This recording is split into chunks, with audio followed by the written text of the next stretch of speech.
कविता जी का एमआरआई है ना? तो अगर हम देखेंगे तो ये है फीमर बोन, ये है टिबिया बोन और ये मेनिस्कस होता है। अगर हम ध्यान से देखेंगे तो ये मीडियल मेनिस्कस है जो अंदर का मेनिस्कस होता है और ये लैटरल मेनिस्कस है। तो ये अगर आप देखोगे तो ये मेनिस्कस पूरा का पूरा बकल हो रखा है और अंदर की तरफ डिस्प्लेस हो रखा है। ये मीडियल मेनिस्कस ठीक है ना? जैसे-जैसे अगर हम इधर जाएँगे उसके दूसरे सेक्शंस में तो ये आप देखोगे तो ये मेनिस्कस जो मिडल वाला है ये तो बिल्कुल सही है, बट अंदर वाला जो मेनिस्कस है ये अंदर की तरफ फ्लिप हो गया और ये जहाँ पे मेनिस्कस होना चाहिए ये पूरा का पूरा खाली है। मतलब ये मेनिस्को कैप्सुलर ब्रेक है और पूरा का पूरा मेनिस्कस अंदर घुसा हुआ है। इसमें बहुत अच्छे से दिख रहा है, ये देखो। ये ट्रायंगल शेप जो होता है ये मेनिस्कस है। ये व्हाइट मतलब ये खाली जगह है और ये ब्लैक मतलब मेनिस्कस एरिया है ना? ये भी देखो आप, ये पूरा का पूरा मेनिस्कस अंदर घुसा हुआ है और ये आपका मिडिल मेनिस्कस है और मेनिस्को कैप्सुलर पूरा ब्रेक होके अंदर घुस गया है।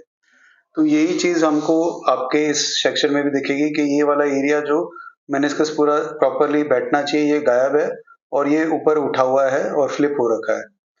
कविता जी आप कहाँ से आए हैं? गोबरगंज से, झज्जर से। झज्जर से, हरियाणा से? हरियाणा से। तो कविता जी आपके जो तकलीफ थी ये हमारे दर्शकों को बताइए कि क्या हुआ था आपके और उसके बाद में आप मेरे पास क्यों आए? मेरे बैठे-बैठे अचानक पैर में दर्द हो गया और उसमें मैंने वहाँ दिखाया, फिर ये मेरे जीजा जी हैं, ये हमको यहाँ लेके आए। तो बेसिकली आपका जब दर्द हुआ था और उसके बाद में आपका घुटना मुड़ नहीं रहा था, नहीं मुड़ रहा है ना? तो घुटना 30-40 डिग्री पे अटक गया था। हाँ जी। और ये ऑलमोस्ट 1 डेढ़ महीना हो गया जितना मुझे।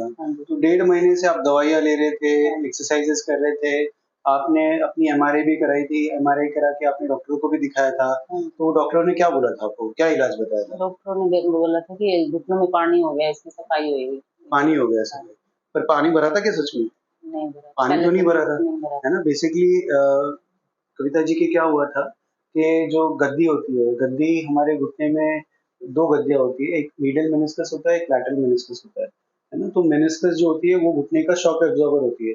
शॉक एब्जॉर्बर क्या करता है कि जो घुटने की कार्टिलेज है, जैसे कार है, कार में शॉक एब्जॉर्बर है, तो शॉक एब्जॉर्बर क्या करता है?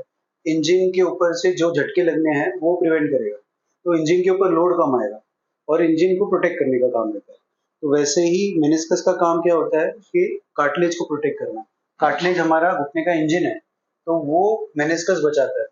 तो इनका जो मेनिस्कस था वो लैटरल मेनिस्कस, जो बाहर का मेनिस्कस था वो पूरा का पूरा फट के अंदर घुस गया था और उसके कारण जो घुटना था वो लॉक हो गया था और वो 30-40 डिग्री के ऊपर बेंड ही नहीं हो रहा था। हम उसको ट्राई कर रहे थे बेंड करने का पर फिर भी नहीं हुआ। क्यों? क्योंकि उसमें वो फंसी पड़ी थी और वो फंसने की वजह से वो अटक जाती थी और वो बेंड नहीं हो पाता था। तो कविता जी का हमने कल ऑपरेशन किया, कल ही किया ना ऑपरेशन?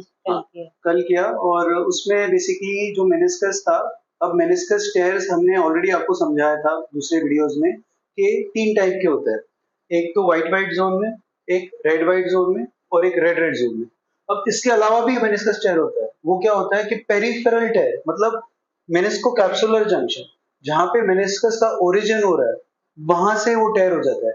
इसका मतलब क्या होता है कि व्हाइट जोन में तो 25% मेनिस्कस टेयर होगा, रेड व्हाइट जोन में 50% होगा और रेड रेड जोन में 75% टेयर होता है।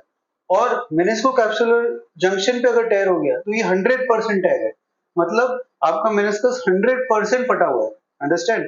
तो इनका जो टेयर था वो मेनिस्को कैप्सुलर जंक्शन में, मतलब रेड रेड जोन के भी पीछे था। तो ये जो मेनिस्को कैप्सुलर जंक्शन से जो टेयर हो गया है और वो फट के अंदर घुस गया था। अगर ऑपरेशन के टाइम पे कल हमने जब ऑपरेशन किया तो उसमें 2-3 चैलेंजेस थी। एक चैलेंज तो ये था कि लैटरल मेनिस्कस जो होता है वो घुटने के अंदर या पीछे जो ब्लड वेसल होती है, हम पॉप्लिटल आर्टरी बोलते हैं, जो पैरों की ब्लड सप्लाई करती है, वो उसके बहुत ही सटके रहती है। उस जगह पे हम कोई भी ऑल इनसाइड मेनिस्कस रिपेयर नहीं कर सकते, क्योंकि हमने अगर उसमें किया तो पॉप्लिटल इंजरी हो सकती है और पैर में खून का जो बहाव है वो बंद हो सकता है। तो उसको भी बचा के हमको काम करना होता है। एक दूसरा चीज, अगर हम उसको रिपेयर नहीं करेंगे और उसको अगर फंसाने से बचाना है तो क्या निकालना पड़ सकता है, और निकालेंगे तो कितना परसेंट मेनिस्कस निकलेगा? 25, 50, 75? नहीं, 100%। बिकॉज ये टेयर ही आपका मेनिस्को कैप्सुलर जंक्शन में, तो पूरा का पूरा 100% मेनिस्कस निकलेगा आपका। और अगर 100% मेनिस्कस निकल गया तो कार्टिलेज कार्टिलेज पे रगड़ेगी और इंजन बचेगा क्या? नहीं, इंजन तो खराब हो जाएगा, कार्टिलेज तो पूरा खत्म हो जाएगा। है ना, तो उसमें आर्थराइटिक चेंजेस बहुत फास्ट होने के चांसेस रह सकते हैं। इनका कार्टिलेज बिल्कुल ही बहुत ही अच्छा था ऑपरेशन के टाइम पे, बिल्कुल भी खराब नहीं था, बिल्कुल सुंदर साफ अच्छे से था। हमको तो सिर्फ मेनिस्कस को रिपेयर करना था ताकि वो कार्टिलेज बच के रहे। इनकी एज क्या है आपकी? 44 एज है। अगर 44 एज में हमने मेनिस्कस निकाल दिया तो इनका 4 या 5 साल में घुटना खत्म हो जाएगा और फिर घुटना बदली करने का ऑपरेशन करना पड़ेगा। हमको वो ऑपरेशन नहीं कराना है क्योंकि कार्टिलेज में कोई प्रॉब्लम ही नहीं है। तो अब हमने क्या किया, वो जो मेनिस्कस फटी थी उसको हमने पोप्लिटियस टेंडन में उसको जाके डबल मेनिस्कस से रिपेयर किया और वो मेनिस्कस को अच्छे से फंसा दिया। और जब हम घुटना बेंड कर रहे थे, सीधा कर रहे थे, तो वो मेनिस्कस बिल्कुल ही नहीं अंदर आ रहा था और वो अच्छे से सेट हो गया। अब जो घुटना है ये आज पहला दिन है ऑपरेशन का, है ना, तो अभी ये जो घुटना है हम देखेंगे। तो घुटना बेंड करिए आराम से, घुटना बेंड करिए, करिए बेंड, करिए बेंड। इतना, अभी ये 90 डिग्री है आपका घुटना बेंड। इतना कभी घुटना बेंड हुआ था आपका? ऑपरेशन से पहले जब आए थे मेरे पास तब आपका घुटना कितना बेंड होता था? तब हाफ होता था इससे, हाफ होता था, मतलब ये अभी 90 डिग्री है तो 50 डिग्री होता था आपका। अब ये 90 डिग्री आराम से हो रहा है ना, कोई दिक्कत आ रही है, कुछ लग रहा है, कुछ फंस रहा है? पहले 45-50 डिग्री में भी आप घुटना मोड़ने की कोशिश करते तो क्या होता था? कुछ ऐसे लग रहा है, कुछ फंसा हुआ, कुछ फंस गया अंदर कि भाई वो अंदर जाने नहीं दे रहा है, वो अटक गया है, निकल नहीं रहा है ना, जैसे कोई मतलब कोई चीज फंस गई है, निकल ही नहीं। अब वो कोई फंसने वाला सिस्टम है नहीं।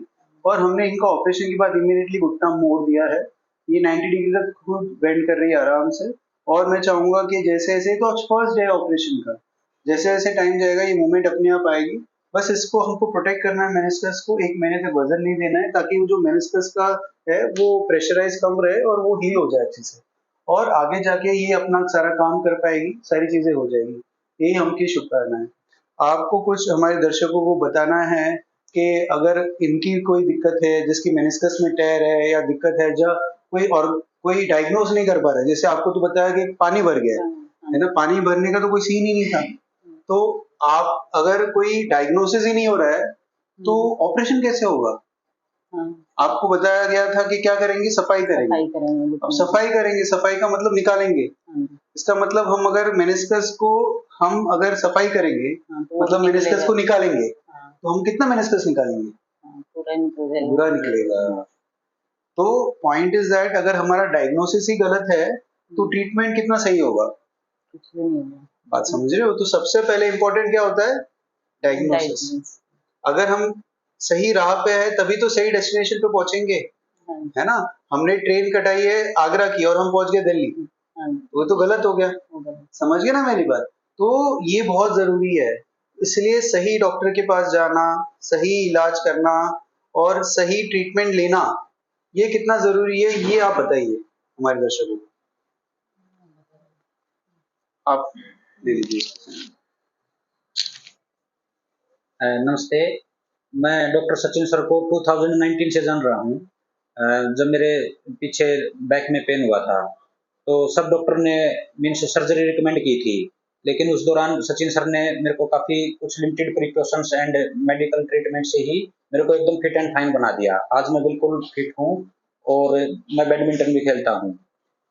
फर्दर ये है कि ये मेरे रिलेटिव हैं, इनको मेरे को जब इनकी घटना के बारे में पता चला तो उससे पहले काफ़ी इन्होंने मतलब वहाँ पे हमारे हरियाणा में और काफ़ी अदर स्टेट्स में इनको ये ट्रीटमेंट वगैरह के लिए कोशिश की, तो सब ने मीन्स वही घुटनों में पानी ये सब कुछ रिकमेंड किया, बट हमारा विश्वास आया नहीं।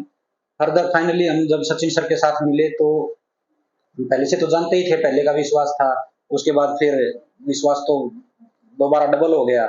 अब ये सर ऑपरेशन पूरा इतना सक्सेस किया है कि हमें नहीं लगता कि फ्यूचर में किसी प्रकार की कोई प्रॉब्लम इनको होने वाली है। तो विश्वास ही है जो हमें सचिन सर के पास लेके आता है। या थैंक यू। ठीक है, thank you so much Kavita ji, और सारे लोग आप आए हो, है ना, और आपका विश्वास से ही हमारा जो धीरज है वो बढ़ता है। और आपको अगर कोई भी मेनिस्कस इंजरी है, कोई भी लिगामेंट इंजरी है, नी में, शोल्डर में, एंकल में, तो आपको कहीं जाने की ज़रूरत नहीं है। आप अपने रिपोर्ट्स जो इस नंबर पे मैंने आपके स्क्रीन पे शेयर किया हुआ है उस नंबर पे आप भेज दीजिएगा। उस पर मैं जब भी फ्री रहूँगा उस पर व्हाट्सएप पे रिप्लाई करूँगा। ह्यूमनली हर मैसेज का या हर कॉल का जवाब देना मेरे लिए पॉसिबल नहीं होता है, और इमीडिएटली हर फ़ोन को उठाना में भी पॉसिबल नहीं होता है, क्योंकि काफ़ी बिज़ी शेड्यूल रहता है। तो ऐसे केसेस में जभी भी हमारे पास टाइम रहता है तो हम रिप्लाई बैक करते हैं। और अगर कोई चीज़ आपको ऑपरेटिव वाली है या कोई चीज़ आपको दिखाने के लिए आना होगा, तो आपको अपॉइंटमेंट देके हम देख के उसका इलाज बिल्कुल अच्छे से कर पाएँगे। Thank you so much. Thank you.